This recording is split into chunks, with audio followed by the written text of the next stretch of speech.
En septiembre del año pasado no sabíamos nada de esto. Aterrizamos súbitamente en un mundo nuevo desde el punto de vista personal, familiar, empresarial, económico y un mundo del que tenemos mucho más preguntas que respuestas.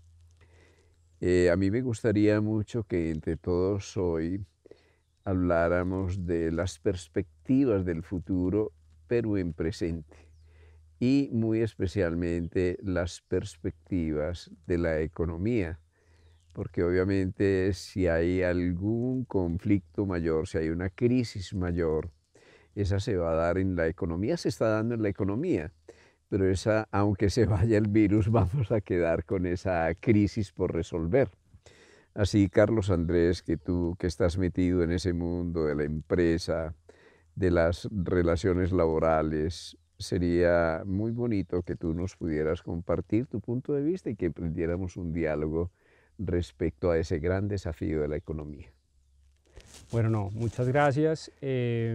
Realmente sí, o sea, yo creo que desde que se comenzó a dar todo este tema del coronavirus y de los aislamientos y digamos, los impactos, pues digamos, al principio veíamos distante, digamos, las realidades económicas que iban a tener, pero ya creo que hoy en día son evidentes y muchas veces eh, o hemos leído o hemos visto que realmente aquí la pregunta no es de escoger uno o lo otro, no es un tema de salud, no es un tema de economía, sino de encontrar los equilibrios, o sea, cuáles son los equilibrios donde nosotros vamos a poder eh, desarrollar, digamos, la economía dentro de un mundo que va a cambiar, dentro de un mundo cuyos hábitos van a ser diferentes y, y tal vez ese sea la perspectiva más interesante, o sea, cómo vamos a encontrar un equilibrio donde las personas entiendan que estamos ante un cambio, pero adicionalmente un cambio que también tiene que adaptarse a un entorno económico, por lo menos como lo estamos viviendo hoy. A ver, Carlos Andrés, me encanta esa dimensión, esa concepción del equilibrio, ¿sí? Porque el equilibrio siempre es el presente, la presencia, el sendero del medio.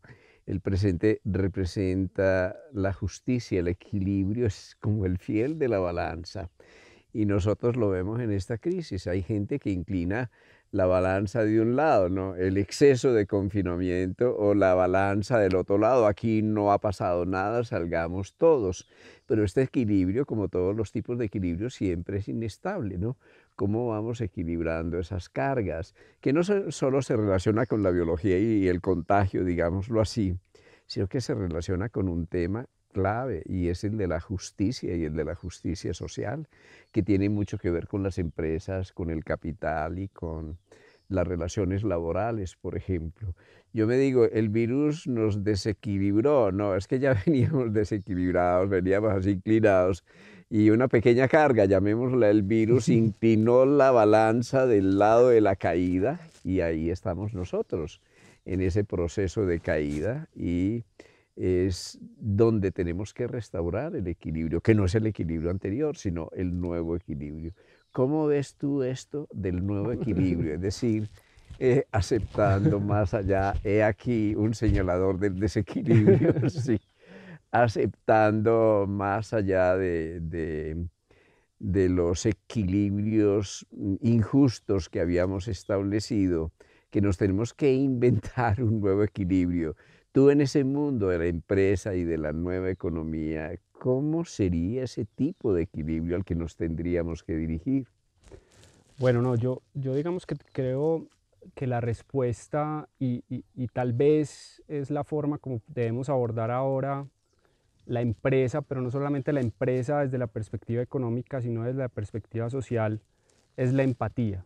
O sea, si nosotros somos capaces de encontrar en esta crisis que nos ha obligado a reflexionar, y somos capaces realmente de entenderla como una crisis que nos puede acercar a la empatía, pues yo creo que habremos ganado bastante. O sea, yo hace poco leía una reflexión donde alguien decía, o sea, no puede ser que después de una etapa de confinamiento tan dura, tan estricta, eh, terminemos esa etapa de confinamiento y nada haya pasado, ¿cierto? ¿Cómo somos capaces de devolvernos y decir, oiga, aquí ha pasado algo?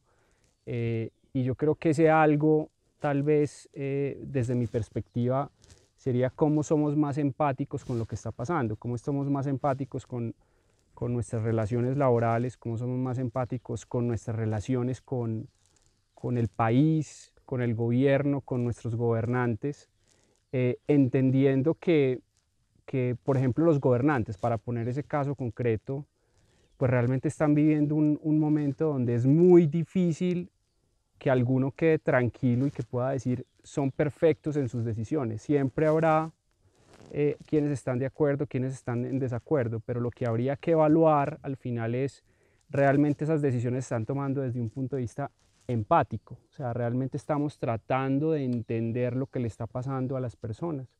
Entonces yo creo que desde la perspectiva de la empresa va a cobrar mucha importancia el liderazgo empático, ese liderazgo con ejemplo, ese liderazgo que entiende lo que está pasando, pero también entiende que es responsable buscar cómo continuar y cómo dar el siguiente paso para volver a retomar cierta normalidad.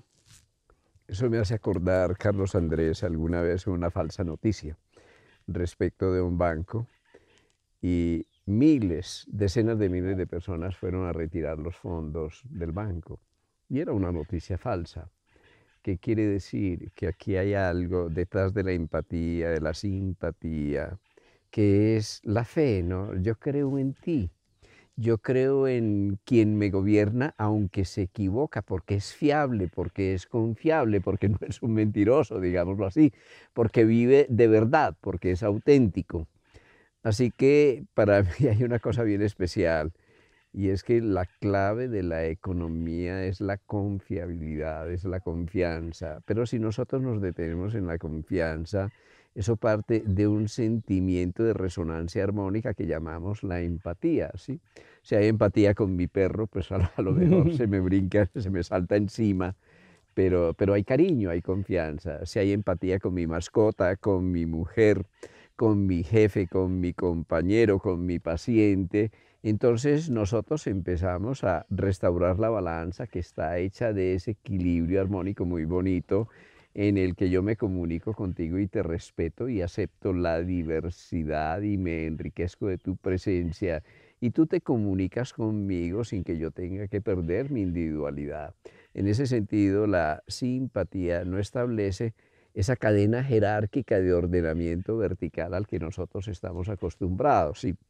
Sino esa horizontalidad en la relación en la que yo no soy el gerente o el presidente, sino que yo soy tu amigo y soy tu hermano y puedes contar conmigo y te puedo escuchar. Así que ya vamos estableciendo ese asunto. Se nos rompió la red, sí, se desequilibró. Y digo, esto es como una red de pescar, pero con una red de pescar en la vida, si está rota porque los puntos nodales se han desintegrado, pues no vamos a pescar nada, no vamos a ir a ninguna parte. Entonces, qué bueno que nosotros tengamos una red de pescar, una red de relaciones humanas que sea transparente, que sea coherente, que esté hecha de confiabilidad, de simpatía, de empatía, de resonancia armónica. Y qué bueno es que eso exista con el gato y con el perro y con la flor y con la tierra y con la empresa de la vida, que es una gran empresa.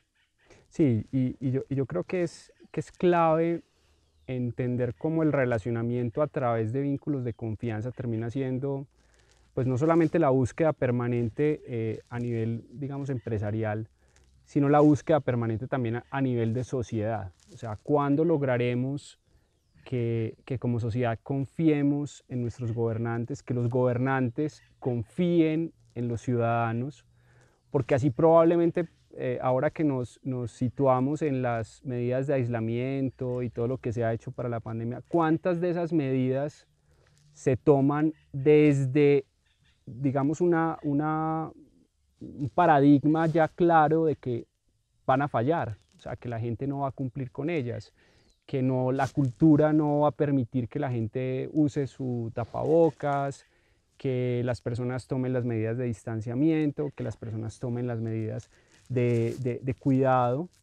Y yo creo que eso hay que invertirlo. O sea, cómo somos capaces de realmente de confiar, y en la medida que las personas entiendan que estamos confiando en ellas, también ellas puedan retribuir esa confianza con confianza, ¿cierto? Claro.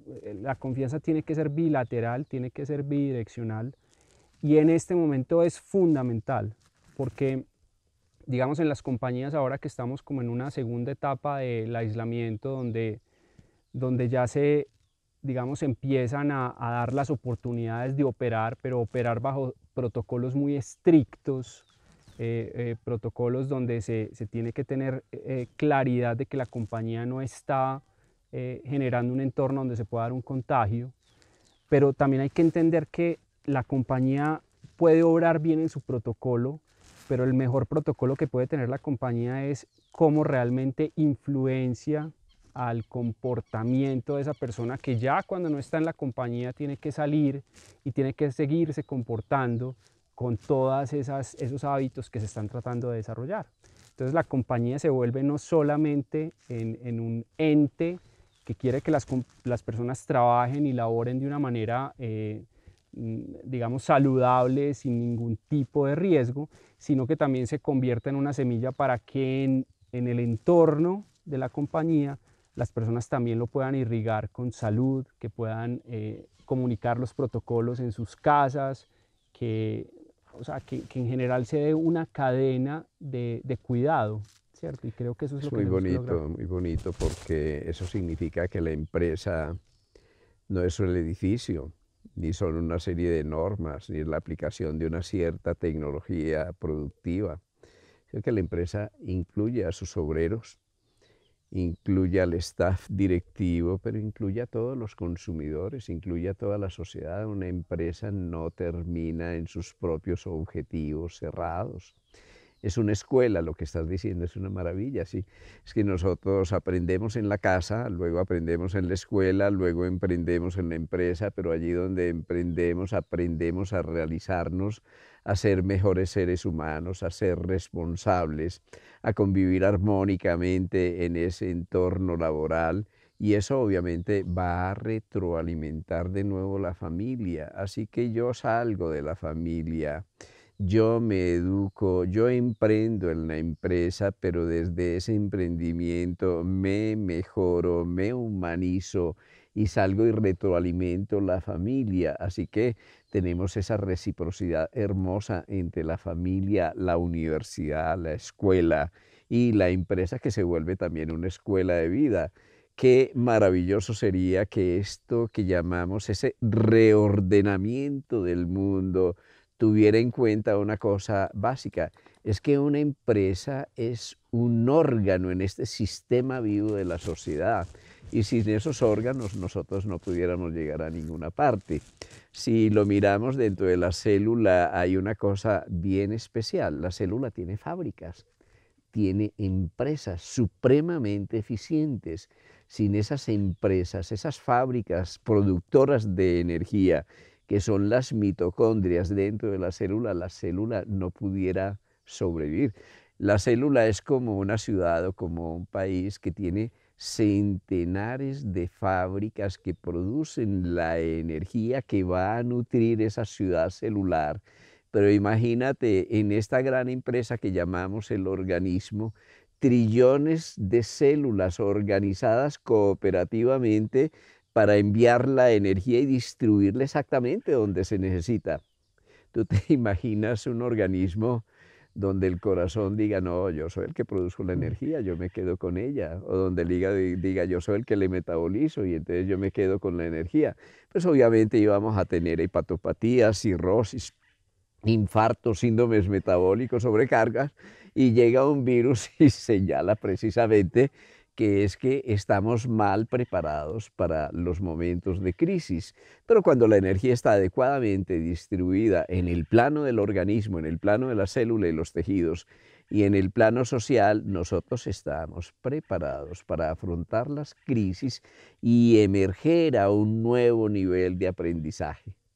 Yo creo que digamos, la metáfora de organismos vivos, la metáfora de las mitocondrias, es absolutamente propicia para el mundo empresarial. Y digamos que cuando entendemos que realmente los sistemas orgánicos, como es el organismo, cómo funciona la naturaleza, realmente también es como puede funcionar una empresa, entenderla desde esa perspectiva y no desde la perspectiva netamente cuantitativa, numérica, sino entender que hay unas relaciones orgánicas, unos sistemas alrededor de las organizaciones y que al final realmente así como el organismo opera para regularse energéticamente, así también las empresas tienen que regularse energéticamente, tienen que entender en qué momento su energía tiene que enfocarse a ciertas cosas.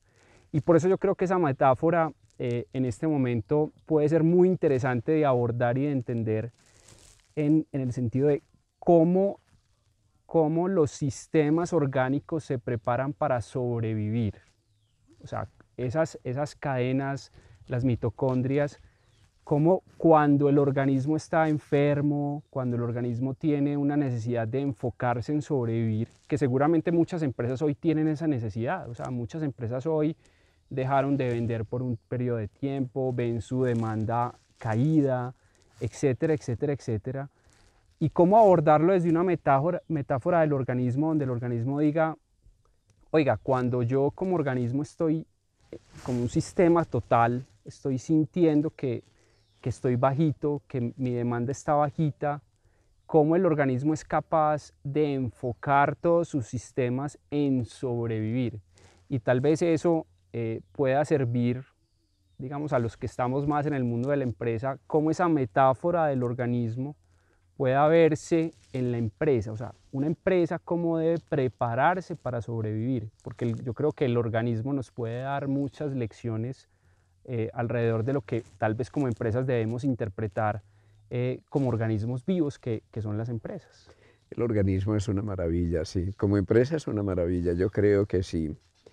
Nosotros como médicos o como empresarios o epidemiólogos o políticos o educadores o salubristas aprendiéramos mucho más de la vida, ni siquiera como una metáfora, sino como un modelo que después de millones de años se mantiene y ha sido exitoso, a pesar de todas las grandes extinciones de la cadena de la vida, a pesar de todos los tsunamis y todos los terremotos y todas las epidemias, henos aquí, sí, trillones de células que están manifestando una enorme capacidad más allá de sobrevivir, de vivir dignamente, de vivir armónicamente, ¿sí? Y eso está bien descrito, por ejemplo, en la sociobiología de Wilson. Si nosotros analizáramos sistémicamente el comportamiento de las hormigas, el de las abejas, el de las comunidades animales, el de las comunidades bacterianas, el de las comunidades de células, y estudiáramos cómo se relacionan, porque la vida es relacional, ¿sí? Digamos, hablamos en una empresa de relaciones laborales, pues las relaciones laborales se juegan la vida de la empresa, ¿sí? Porque si hay enfrentamiento en lugar de relaciones armónicas, la empresa no tiene futuro. Así que nosotros tenemos incorporado un falso paradigma, y ese paradigma dice que la vida es la ley del más fuerte, no que sobrevive el más fuerte. Eso no es en absoluto cierto. Eso es un código de lectura inadecuado de los descubrimientos de Darwin. La vida es cooperación, pero esa cooperación no se da en el lapso de millones de años, sino que en ti y en mí se está dando en este momento en vivo y en directo. Si yo tengo que hablar, si yo tengo que pensar, la sangre, la economía energética automáticamente se distribuye, se redistribuye. Si en este momento yo pienso que voy a comerme una comida, una cena bien agradable, automáticamente la sangre se redistribuye, se va para el estómago. Pero si yo pienso que me voy a ir a esa montaña y voy a correr, automáticamente el cerebro y el corazón se coordinan para que buena parte de la sangre vaya al sistema muscular. Si en este momento el organismo del país está en crisis, pues obviamente la sangre, la economía, el dinero va a estar dirigido precisamente a aquellos sectores que más lo necesitan en el momento de la crisis y no se va a dedicar a hacer cosas superfluas o secundarias. Así es. Así que la vida es un sistema de conexiones armónicas. ¿Sabes? Como todos los sistemas, está hecho de partes que están intercomunicadas armónicamente entre sí, que se adapta permanentemente en presente, es decir, en vivo y en directo, en el nanosegundo se está adaptando. Y cuando esos sistemas de adaptación y de intercomunicación se pierden, es decir, cuando se pierde la confianza en el cerebro, por ejemplo, en el gobierno del país, cuando se pierde la confianza en el sistema educativo, que es como el amor, es la circulación, el país, cuando se pierde la confianza en los administradores de la economía, entonces los artistas no cantan y no danzan y la sociedad no danza. Entonces perdemos la religión de la vida, que es como el sentido de la vida, perdemos también el objetivo de la ciencia, porque una ciencia que no esté ahí para contribuir a que tengamos una economía distributiva adecuada que garantice la salud de la empresa de la vida, pues aunque sea muy avanzada no tiene ningún sentido. Este es un asunto de confianza nuevamente. Sí, yo creo que es de confianza en las relaciones, como lo estábamos hablando, y, y creo que el punto más interesante tal vez con esa reflexión es también de administración de energía. Claro. O sea, hoy tenemos que administrar la energía, tenemos que enfocarnos en entender cómo va a ser ese nuevo normal, como se ha dicho muchas veces, o sea, cuál va a ser ese nuevo normal y ese nuevo normal, qué implicaciones tiene al interior de la empresa, cómo la energía la vamos a canalizar para desarrollar ese nuevo normal, pero no solamente para desarrollarlo, sino para innovar alrededor de ese nuevo normal, ¿cierto? Y es cómo la innovación, los procesos creativos que se pueden propiciar alrededor de la compañía pueden realmente llevarnos a que ese nuevo normal, digamos, realmente como sociedad nos permita evolucionar, ¿cierto? Usando el Ujú. mismo tema que hablábamos de Darwin, o sea, cómo nos permitirá cooperar más, cómo nos permitirá entendernos mejor y distanciarnos un poco de probablemente un normal anterior que nos estaba llevando a unas circunstancias eh, que nos disociaban del ser humano. Nosotros teníamos evolutivamente una normalidad hace millones de años y ese era ser reptiles, arrastrarnos por la tierra y nuestro horizonte era un horizonte muy estrecho. Después de esta aventura evolutiva, fuimos ascendiendo, nos fuimos verticalizando, fuimos cambiando el horizonte, la perspectiva. En cierta forma desafiamos la gravedad, eso es casi que contraevidente. Nos levantamos, nos convertimos en una antena y súbitamente, no tan súbitamente, porque son unos cuantos milloncitos de años de todo este movimiento adaptativo frente a la vida, fue surgiendo algo maravilloso, nuestro cerebro. El cerebro humano, que tiene tres fases mayores de economía energética, tiene tres modelos de economía que son muy diferentes. Un modelo, la economía de la supervivencia, la economía vegetativa, la economía del automatismo que regula todos los ritmos del cuerpo y que es el del cerebro reptil. No perdimos el cerebro reptil, afortunadamente. O quiere decir que la nueva normalidad, cuando ascendimos al mundo de los mamíferos, simplemente eliminó lo que habíamos aprendido en millones de años con el cerebro reptil. Lo incorporamos, lo hicimos parte de nosotros y sin renunciar a ellos, saltamos a un nuevo nivel de la espiral y ese nuevo nivel de la espiral nos dio cosas tan maravillosas como el amor naciente, como el instinto materno, como la inteligencia de la manada, de la bandada, esa inteligencia colectiva que también ayudó a la supervivencia y la supervivencia nos ayudó desde ese plano del impulso emocional del cerebro límbico a conquistar un tercer nivel de la conciencia, que es este cerebro humano que no hemos acabado de entrenar. Pero aquí hay una cosa, Carlos Andrés, que es un desafío mayor. La empresa de la vida tiene una administración maravillosa, que es automática, sí, que tiene un sentido humano porque incluye la individualidad en el plano emocional, pero que tiene un sentido profundamente adaptativo en cuanto que es creativa, en cuanto que se autorrecrea, se reinventa permanentemente. Y esta empresa que está hecho de distintos programas que son ondas cerebrales, ondas más lentas que dirigen los automatismos, ondas de determinado nivel como la de 10 ciclos por segundo, que rigen la relajación y la paz, ondas de actividad en que nosotros estamos concentrados y conscientes haciendo un trabajo, y unas ondas, unas frecuencias superiores que son mucho más incluyentes y que representan nuestra creatividad. Aquí hay un desafío, Carlos Andrés, y por eso yo quiero invitarte para que con el organismo aprendamos a reinventarnos. ¿Cómo gestiona nuestro cerebro la empresa de la vida? ¿Cuál es el concepto de administración, el concepto de gerencia, el concepto de trabajo? ¿Cómo se distribuyen las relaciones laborales? ¿Cómo se da esa maravillosa reciprocidad en presente, en el nanosegundo en el que la totalidad es tenida en cuenta?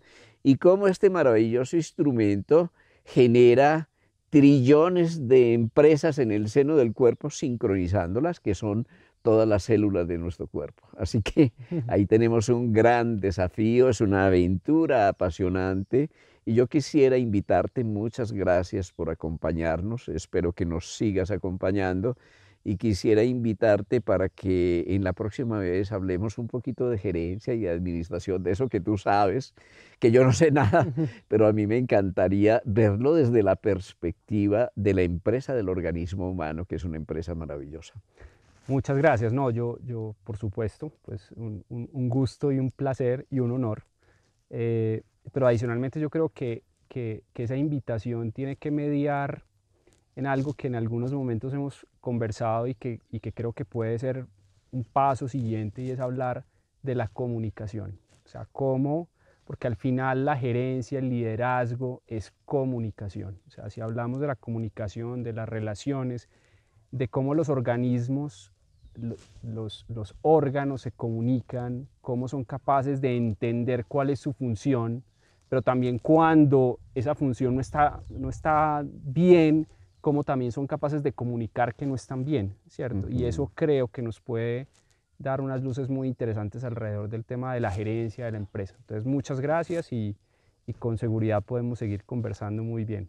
Encantado. Muchas Muchas gracias. gracias a ti por tu tiempo y tu presencia. Muchas gracias a todos por escucharnos. Espero que esto nos comprometa a todos en repensar la empresa de la vida, en que ascendamos a una nueva normalidad sin prescindir de aquello que ya habíamos aprendido, pero utilizándolo de otra manera. Serán bienvenidos a una próxima sesión, ya les avisaremos con tiempo.